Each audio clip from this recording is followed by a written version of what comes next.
Our next speaker is Bobi Wine. He is a Ugandan pop star, activist, and political leader. He heads the National Unity Platform, which is the country's largest opposition party, and he was elected to parliament in 2017.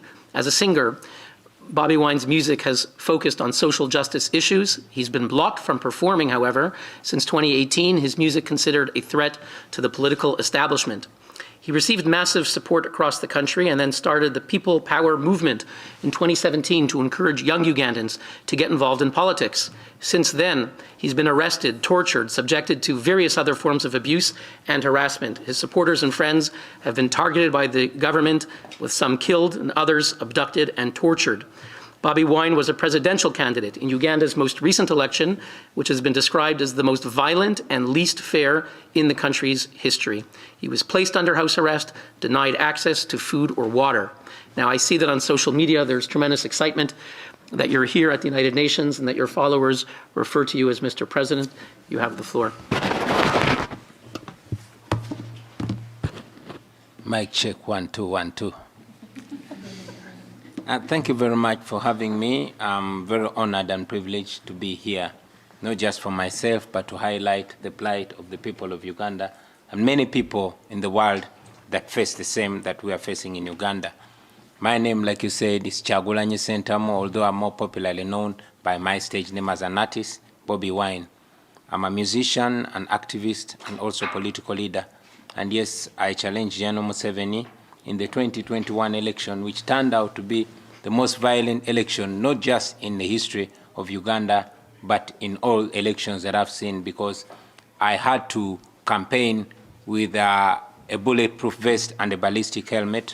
I survived 3 assassination attempts in 3 weeks by the police and military. On the campaign trail, my entire campaign team was arrested and incarcerated without charge. Many were tortured, and many are actually still in detention. On November 18th, 2020, I was arrested, and when people protested, the military went on rampage and shot and killed hundreds of protesters, although the regime in Uganda only acknowledged 54.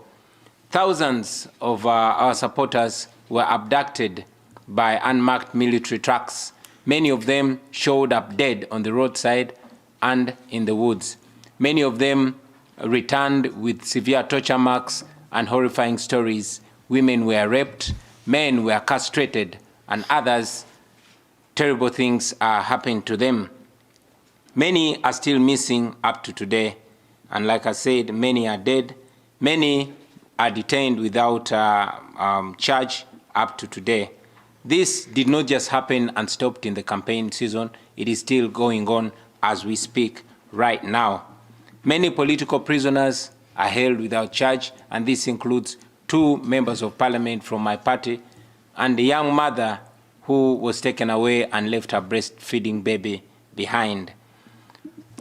I could go on and on and on, but it's important for me to highlight that as we speak right now, the mineral-rich region of Karamoja is facing bombardment. Hundreds of extrajudicial killings are ongoing. Houses are being burnt and women are being raped.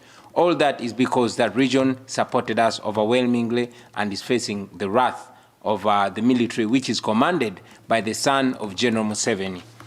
I could go on and on and on about the plight of the people of Uganda, but now that I'm here, I want to use this opportunity to request the world for attention. Every time we speak, because we cannot find justice in Uganda by local methods, we tend to highlight our plight to the international community, although when we do that, General Museveni brands us as agents of the West and agents of colonialism. But I request the world for attention. If we get just a fraction of the attention that other regions get, we believe that would be a healing process for us, ladies and gentlemen. Just like Putin is doing in Ukraine, just like Putin has been tolerated by the international community, General Museveni has been tolerated for far too long. And the detriment of democracy and human rights is the tolerance of the world's democracies for dictators. Just like Putin had to start a war to win attention and ratings in his country. Just last month, Uganda faced a verdict from the International Court of Justice, having raided the Democratic Republic of Congo and plundering and murdering and raping women there. Now the taxpayer of Uganda has to pay more than $200 million to settle that which was caused by General Museveni. Uganda depends largely on international aid, and it's sad that the international community continues to have cooperation and to shake General Museveni's blood-stained hand. We have constantly called for sanctions. We've called for the same standard of human rights in Uganda. We have requested the international community to hold Uganda accountable and to put conditions of human rights, of the respect for human rights and democracy and the rule of law as preconditions for cooperation. And again, we've called for sanctions for General Museveni.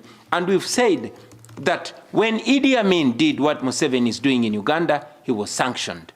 When Charles Taylor did to the people of Liberia what Museveni is doing right now in Uganda, he was sanctioned. When Robert Mugabe did to the people of Zimbabwe what Museveni is doing to the people of Uganda, he was sanctioned. When Saddam Hussein and many other dictators did what General Museveni is doing in Uganda, they were sanctioned. Why then is General Museveni not being sanctioned? So we are here to challenge the international community to hold General Museveni on the same standard of human rights, of democracy, and the rule of law in Uganda.